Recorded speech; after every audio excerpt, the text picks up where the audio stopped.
Why are so many women unhappy even when they have everything? A stable job, a loving partner, children, beauty, success, yet something inside still feels empty. This is not weakness. This is not overthinking. This is the unspoken truth that no one wants to talk about, the silent emotional exhaustion women carry every single day. Let's break it down, piece by piece, and see what's really happening beneath that quiet smile. Most women don't realize how much emotional weight they're carrying until it starts showing up as exhaustion, irritability, or numbness. It's not just about being busy, it's about being emotionally responsible for everyone around them. A woman can be sitting in silence, but her mind is never quiet. She's thinking about the next meal, her children's moods, her partner's stress, her friends' problems, her family's expectations, all while quietly managing her own unspoken battles. This is what emotional overload looks like. It's the invisible mental labor that never gets acknowledged or rewarded, yet it defines the rhythm of a woman's entire life. She becomes the emotional anchor for others, the person everyone turns to when they need comfort, advice, or strength. But when she breaks down, people tell her to be strong again. No one stops to ask, who's holding her together? From the moment she wakes up, her emotional energy starts getting distributed. She senses the mood of the house, absorbs the tension in a conversation, and tries to fix problems that aren't even hers to fix. It's not that she wants control, it's that she's conditioned to feel responsible for maintaining harmony, even when it costs her peace. And over time, that emotional load becomes heavier. Not because life necessarily gets harder, but because she's never allowed to put it down. Society has romanticized the strong woman, the one who can endure everything without complaining. So she does exactly that. She endures. She hides her fatigue behind smiles, her frustration behind kindness, and her loneliness behind empathy. The problem is, this constant self-suppression becomes her identity. She's praised for being understanding, for being patient, for being the rock. But behind that praise is a painful truth. She's being celebrated for tolerating what's breaking her. The world rarely tells her, you can stop now. Instead, it teaches her that her worth is measured by how much she can handle. And so she keeps giving. She gives love to people who forget to give it back. She listens to everyone's pain while no one notices hers. She sacrifices rest to meet others' needs. Every time she ignores her own emotions to care for someone else's, a small part of her energy fades away. Emotional overload isn't just about tears or breakdowns. Sometimes it's quiet. It's the deep sigh she takes before answering a message, the smile she forces when she wants to scream, the moment she tells herself, I'm fine, when she clearly isn't. It's living in constant awareness of everyone else's emotions, yet feeling unseen in her own. The irony is, women who experience emotional overload often appear to have it all under control. They manage crises gracefully, solve problems quickly, and seem endlessly composed. But what no one sees is the cost, the silent depletion of their emotional reserves. They become so used to functioning on empty that peace feels foreign and rest feels guilty. And the worst part? When they finally reach their limit, when their emotions spill over in tears or silence, the world labels them as too sensitive or overreacting. People don't see the years of suppressed feelings that built up to that moment. They only see the overflow. At its core, emotional overload is not a weakness. It's the result of too much strength. Because when a woman keeps absorbing pain, disappointment, and stress without release, her heart becomes a container too full to hold anything new. She stops feeling joy the way she used to, not because she's ungrateful, but because she's emotionally drained from carrying what was never meant to be hers alone. She learns to internalize everything, to sense before others speak, to care before others ask, to apologize before others blame. Her empathy becomes both her gift and her burden, and somewhere along the way, she forgets what it feels like to be emotionally cared for herself. From the time a girl is old enough to understand what the world wants from her, she is handed an invisible checklist. Be smart, but not intimidating. Be beautiful, but not vain. Be ambitious, but not too ambitious. Be soft, but never weak. It's a script written by society, and every woman is expected to memorize it, perform it, and perfect it without faltering. As she grows, these expectations evolve but never disappear. In school, she must excel academically while maintaining her social grace. In her 20s, she's told to focus on her career but reminded not to wait too long for marriage. If she becomes a wife, she must keep her husband happy, run a home, and look effortlessly flawless while doing it. If she becomes a mother, she is expected to give her entire being to her children and still maintain her youth, confidence, and composure. The pressure is constant, the applause is rare, and the criticism is endless. The world sells women the illusion that they can have it all, but what it really means is do it all without complaining. Society romanticizes the image of the perfect modern woman, the one who wakes up early, goes to work, manages her home, cooks, cares, looks beautiful, stays positive, and never loses her calm. It sounds empowering in words, but in reality, it's a prison of performance. A woman who tries to meet all of these expectations quickly realizes that perfection is not empowering, it's exhausting. Unrealistic expectations don't just come from others, they eventually become internalized. A woman begins to measure her worth through productivity, approval, and appearance. She starts believing that rest is laziness, saying no is selfish, and asking for help is weakness. She spends her days striving to meet impossible standards and her nights feeling guilty for falling short of them. Even when she's doing her best, she feels she's not doing enough. And that's the trap. Society teaches women to chase balance, but balance itself is an illusion. There will always be something left undone, someone left unsatisfied, some area of life where she feels she's failing. She might be excelling in her career, but worry about not being present enough for her family. She might be a devoted mother, but feel invisible as a woman. No matter what she achieves, there's always a voice telling her she should be doing better. This constant striving creates emotional exhaustion that looks like restlessness, but it's actually quiet despair. Women carry invisible guilt for everything, for working too much, for resting too long, for caring too deeply, for not caring enough. They are taught to apologize for their choices, even when those choices make them happy.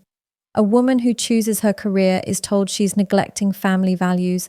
A woman who chooses to stay home is told she's wasting her potential. Either way, she loses. What makes these expectations so destructive is that they come disguised as love or advice. Society doesn't always criticize women openly. It does so subtly through constant reminders of what's ideal. A woman is told she looks tired when she's overworked, as if her appearance matters more than her exhaustion. She's told to be patient when she's being mistreated, as if endurance is the measure of her worth. She's told to smile more, care more, give more, and somewhere in all this guidance, she loses the space to simply exist without judgment.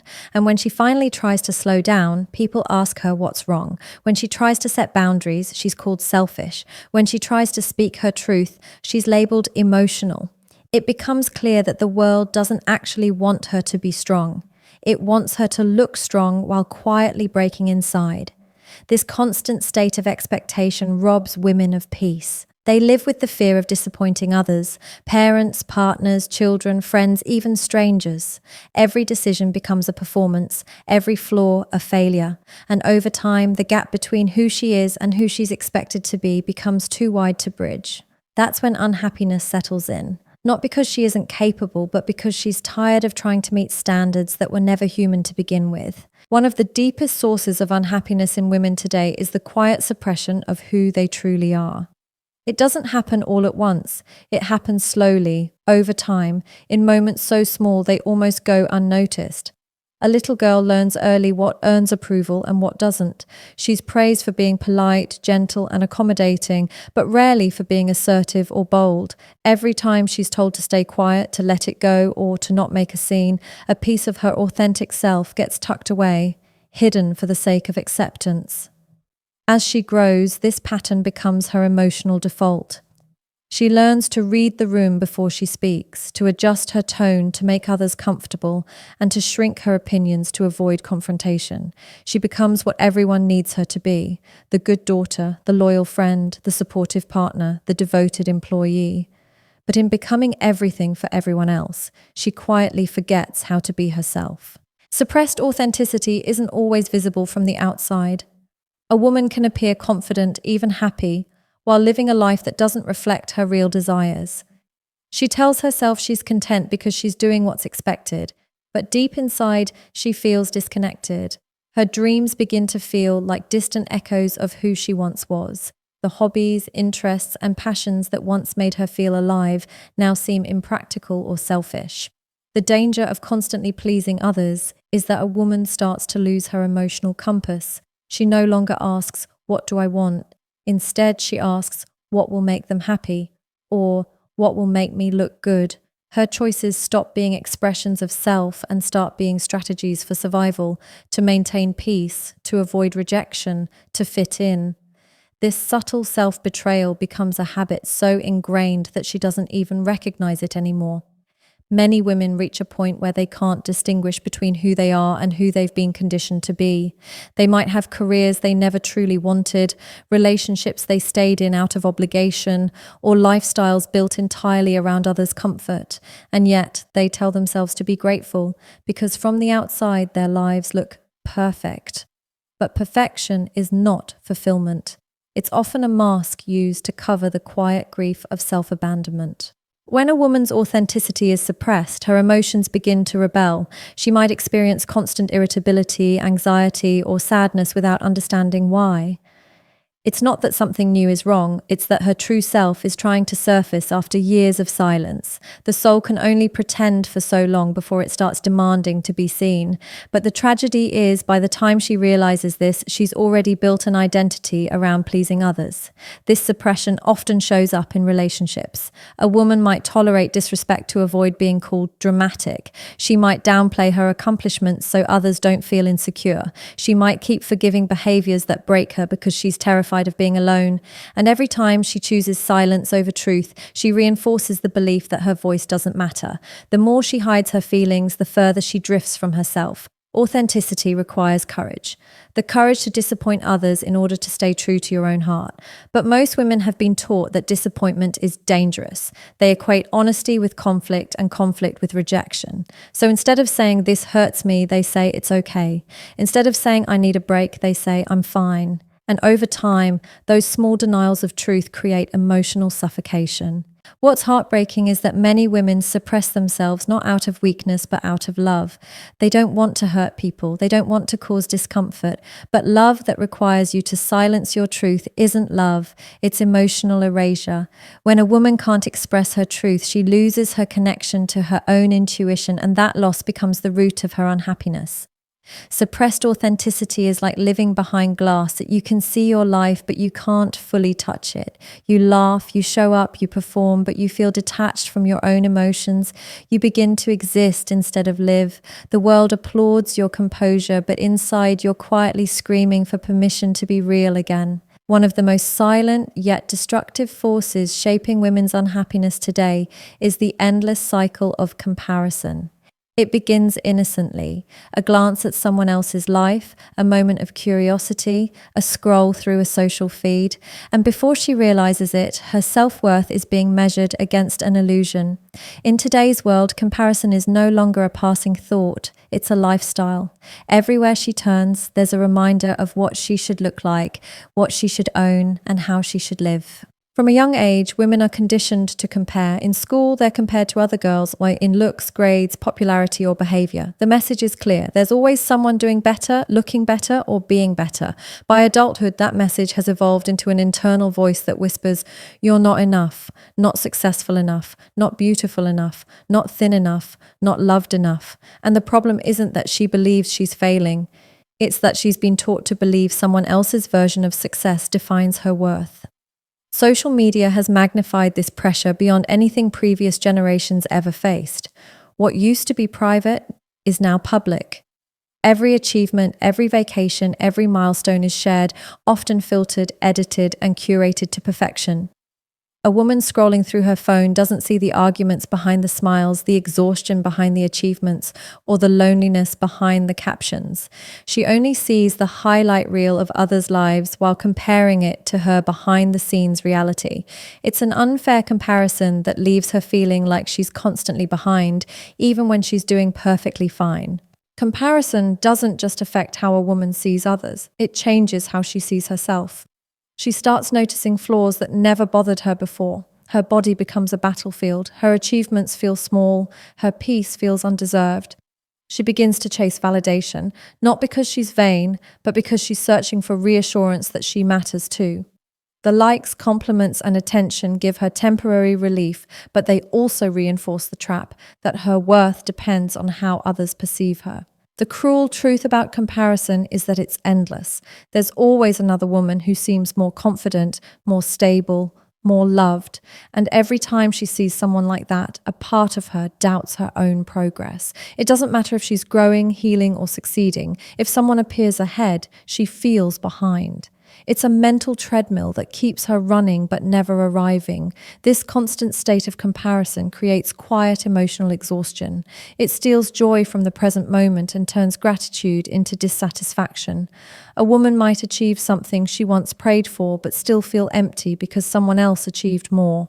She can't fully celebrate herself because she's too busy measuring where she stands. And the saddest part is she forgets that the person she's comparing herself to is probably doing the exact same thing, looking at someone else and feeling just as inadequate. Comparison also damages sisterhood among women. Instead of seeing each other as allies, they begin to see each other as competition.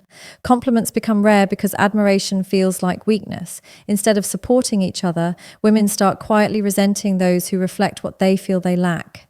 It's not because they hate each other. It's because society has pitted them against one another for validation, attention, and approval. When your value feels conditional, someone else's success feels like your failure. And the most painful part is that comparison can make a woman doubt her own truth.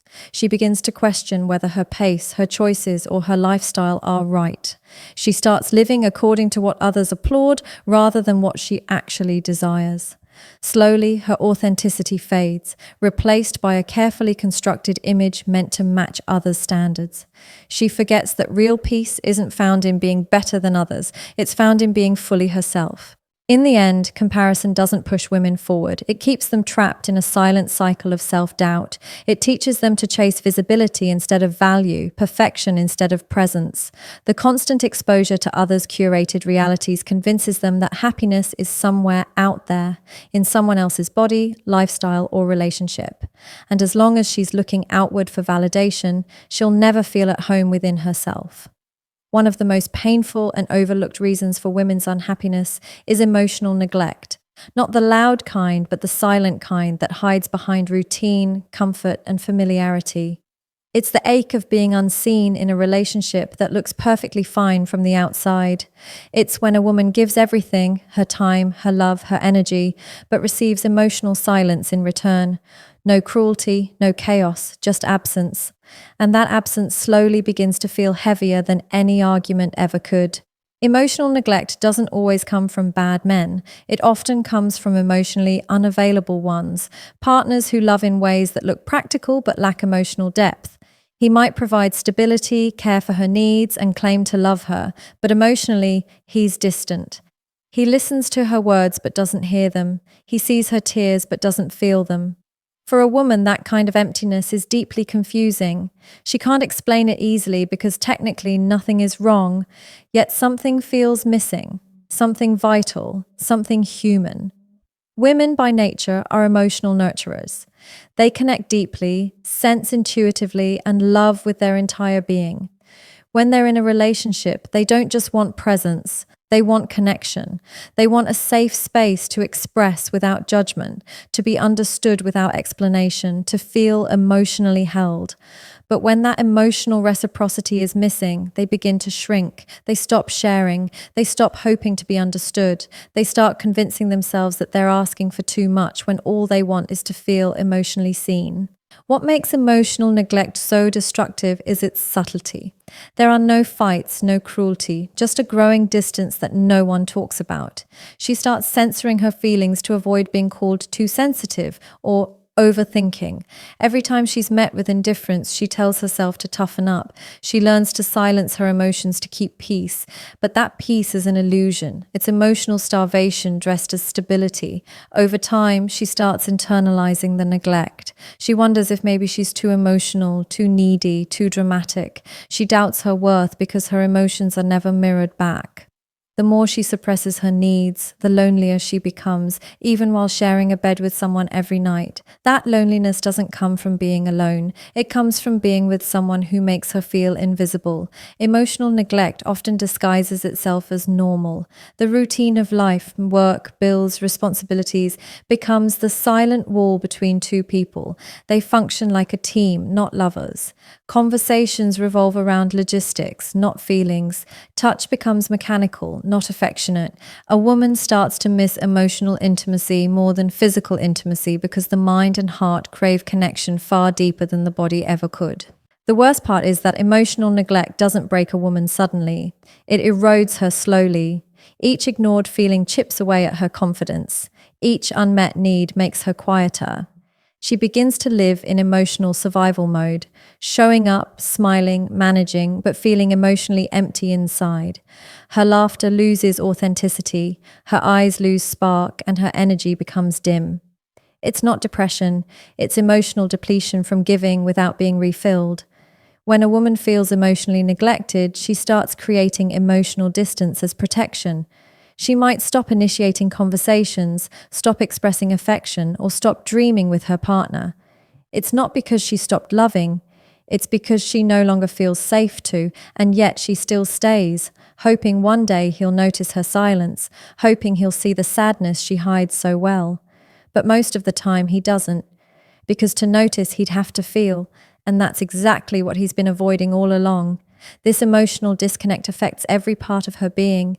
Her self-esteem drops, her joy fades, and her heart begins to crave something real, something raw.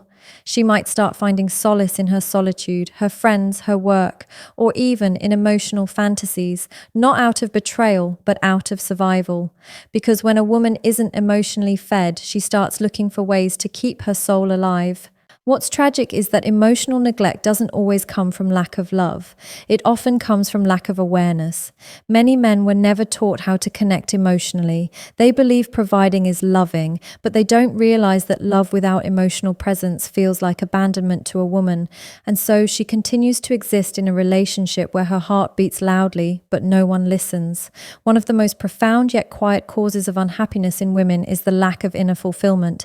It's the emptiness that lingers even when life looks complete, the kind of ache that can't be explained through logic or circumstance.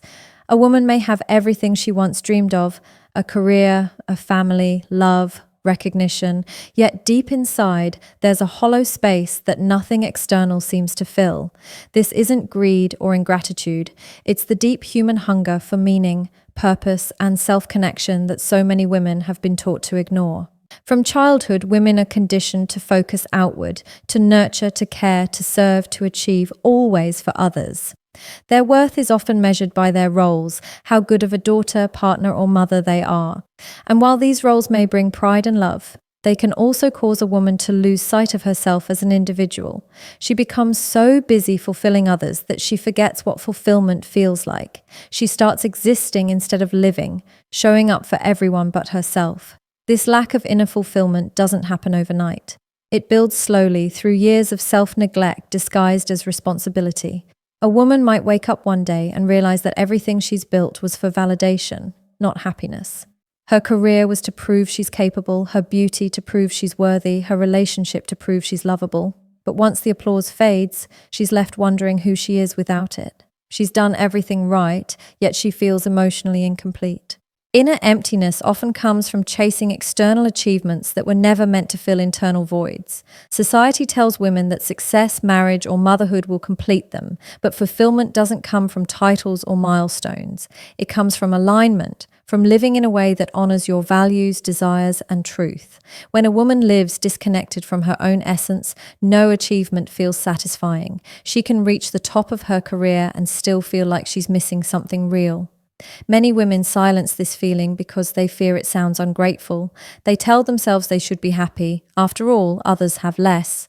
But emotional fulfillment isn't about comparison. It's about authenticity. You can love your family and still crave more for yourself. You can have stability and still long for passion. You can have everything and still feel incomplete if what you have doesn't reflect who you truly are. That's not selfishness, it's self-awareness. The problem is that society rarely encourages women to explore their inner world. They're taught to seek validation from the outside, to please, to perform, to perfect, but not to pause, not to ask, what do I really need to feel alive? And when they do, they're told they're being dramatic or restless. So they learn to suppress their yearning for more and convince themselves that emotional emptiness is normal. But the soul never stops whispering. It keeps reminding her that fulfillment can't be found in how the world sees her. It's found in how deeply she connects with herself. When a woman loses touch with her inner world, she starts mistaking distractions for fulfillment. Shopping, attention, work, validation, they become ways to fill the silence. But nothing external lasts long enough to satisfy what's missing internally. The moment the distraction fades, the emptiness returns, louder than before. True fulfillment can't be borrowed from others, it must be built from within. What's even more painful is how guilt often prevents women from seeking that fulfillment. Many feel selfish for wanting space, peace, or individuality. They're told that choosing themselves means neglecting others. So they keep serving, keep smiling, keep giving, hoping that one day the satisfaction will arrive on its own. But it never does. Because the kind of peace she's craving doesn't come from doing more. It comes from finally turning inward. Lack of inner fulfillment also makes a woman question her purpose. She begins to feel detached from her passions, unsure of what truly makes her happy anymore. The things that once inspired her now feel heavy. She starts living on autopilot, performing routines instead of experiencing life. That quiet detachment becomes her norm, and soon she forgets what genuine excitement even feels like. She's functioning but not flourishing. At its core, this emptiness isn't a flaw, it's a signal. It's life's way of telling her that she's been giving too much of herself away without replenishing her soul. It's the reminder that fulfillment doesn't come from the world applauding you. It comes from you honoring yourself. At the heart of every woman's unhappiness lies a simple truth. She has been taught to look everywhere except within. From emotional overload to unrealistic expectations, from the suppression of authenticity to the silent pain of comparison, from emotional neglect in relationships to the hollow ache of unfulfilled purpose, every layer of her struggle is rooted in disconnection. Disconnection from her own needs, her truth, her worth, and her inner peace.